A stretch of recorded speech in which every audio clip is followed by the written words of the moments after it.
What's going on, guys? I'm Steve. Welcome back to the channel. Welcome back to another video. If it's your first time stopping by the channel, hit that subscribe button. Trust me, you won't regret it. If you're a returning subscriber, as always, guys, welcome back, and I do appreciate the support, guys. Listen, let's jump right on this.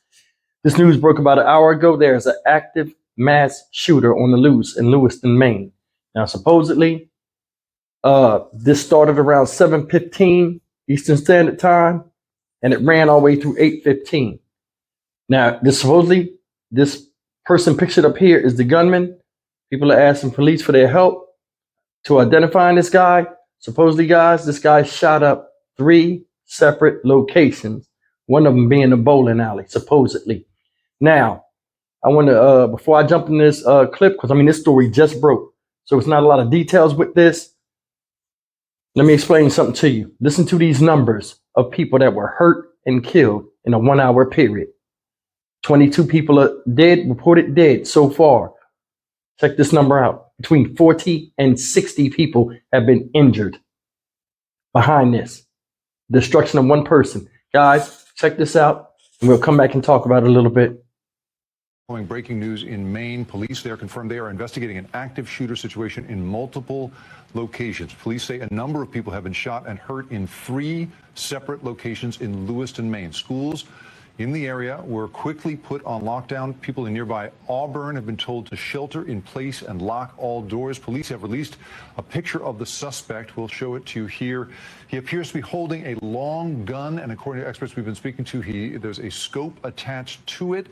This is all we know at the moment. We know that the governor of Maine has been informed and will be making, I'm sure, a statement shortly, but we will bring you more information as we get it. NBC News national security contributor Frank Filiuzzi joins us now over the phone, and I really appreciate your time, Frank, jumping in with us. Give us your assessment of the situation right now. Of course, we do not know how many people have been injured, but the photograph we are looking at on the screen here shows a man very heavily armed and obviously capable of doing terrible damage. What is your assessment of what you've heard so far? Yeah, good evening. I'm sorry we have to join like this, as we often do, but I see in the imagery here a long gun, but certainly what looks like an extended magazine, so that gives this shooter multiple rounds to really hold off law enforcement and really do some damage, unfortunately. And, you know, this is small city America, and you're going to see the state police already responding, local police, but businesses locked down. And before we even get to motive and all of that, this is a containment challenge. This is finding this individual and containing and neutralizing him. And that's what this is all about right now. So it's all hands on deck. But for those in the Lewiston area, this is about complying with police instructions to absolutely take this seriously. Stay inside. If the image means anything to you, the photo that's going around now in the news, please, by all means, contact the police, call 911. and say that you seem to know this person. That would be extremely helpful. But right now it's about public safety. Okay, guys, that's the devastating news out of Lewiston, Maine right now as we know it. And this is, I mean, it is what it is, a tragedy. And like the guy said, this is in small town America. And that goes to show you guys, I mean, violence and goofy stuff can happen all over. Here we got 22 people dead, and I doubt he knew any of them. And up to 40 to 60 people injured, and the body count is still rising, guys. Now they're on the this guy is on the run. I don't even know if he's on the run. He probably sitting somewhere waiting for him to come pick him up. But I mean, he's still on the loose, and they're looking for him. They're urging everybody to stay indoors. They shut the schools down for tomorrow. Probably the whole city. Somebody has seen something. Now they got this guy's picture up here, and they're asking anybody if they know who he is. I mean, you got a good look at him, you know, to identify him. I don't know what make people snap. I mean, where like they snap and just say, you know what, I'm going to take as many people with me that don't have nothing to do with the problem that affects me internally. I mean, it was a term called going postal when I was younger. You would see like mass shootings at post office. I don't know if you guys, some of you guys are older than me, you guys remember that. You would really mainly see that at like places of work. Now, this they said this guy started shooting. One of the places was a bowling alley. A bowling alley is a one way in and one way out. He's sitting up here with a assault rifle, a war weapon with a scope on it. The way he's holding it, I would not be shocked or surprised if he is ex-military. If he got a red dot scope or one of them high optics lenses, he can just pick and choose who he want to hit. And going into a bowling alley, I think that might have been where most of the casualty was, because you would have to run past him to escape. And if not, you would have to run and be in huddles, because, you know, people would move in herds and he could just pick people apart that ain't got nowhere to go. I don't understand what gets inside of somebody to where they're mad at themselves. Instead of offing themselves, they want to off the world.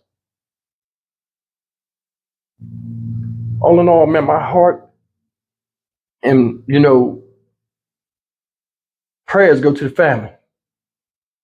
families of these victims, those that lost their lives and those that didn't. And these are all of the details we know right now. And I'll cover this story tomorrow. But I just want to get this out. I think a lot of times these guys do these mass shootings. They could have sought help, or they figured a lot of times, I think they contemplated taking their own lives, but then they realize it's too easy. And they say, I'll just go out in a blaze of glory and take as many people with me. I wouldn't be surprised, guys, if this guy is never found. And the reason why I say he's never found, or they do find out, and they will find out where he's at and who he is, that he'll mess around and off himself. People that do stuff like this, once they come down off their high and they see all of the carnage and damage they did, they realize going through the judicial system and the punishment that's, you know, looking victims, families in the face and stuff is not worth their time. So they off themselves. I guarantee you, I ain't gonna say guarantee you, but it's a high probability this man will take care of himself before he's caught as police close in on him. Mark my words. But this is a tragedy. All the way up in Maine, Lewiston, Maine, man. You know what I'm saying? You have my sympathies. I'm Stock Market Steve for the Dynamic Reason channel. I'll bring more information as the story unfolds and new things come out. And you guys have a good night. I'll see you in the next video. Take care and be careful out there. All right, guys, I forgot to add this before I was doing my outro. But I think, honestly, I don't know if it's something that's been ingested, some type of medication or some type of chemical that they're using right now, or something that they're putting in the food. Hear me out. We're starting to see people losing their minds. I mean, just flipping their lids, doing some of the most savage stuff to children, to themselves, and to other people, such as this. This, like I said, this is small town America. I think it's something that's affecting the chemicals in the brains of people, some people, and it's making them to where they can't pull back and they can't rationalize, and they they push outward the anger that they have with themselves on other people in vicious ways. This guy went to 3 different locations, skillfully picked these locations with a lot of people, and turned the guns on. I'm sure he shot children. And I just think it has something to do with the cognitive part of the brain. The cognitive part of the brain, in case you don't know, is the part of your brain where it lets you rationalize with things when you're stressed out. Also, when to pull back when going too hard on something, or you know, it's basically your self-control mechanism in your brain through the chemicals it pumps to let you rationalize with yourself. It's that voice and a reason inside of you that says, hey, you know, such and such, this is too much. Get this out your head. Let's think about something else. You know what I mean? That's wrong. I think a lot of people lack that. I do. I think a lot of people lack that. And I just wanted to bring that up. You guys take care.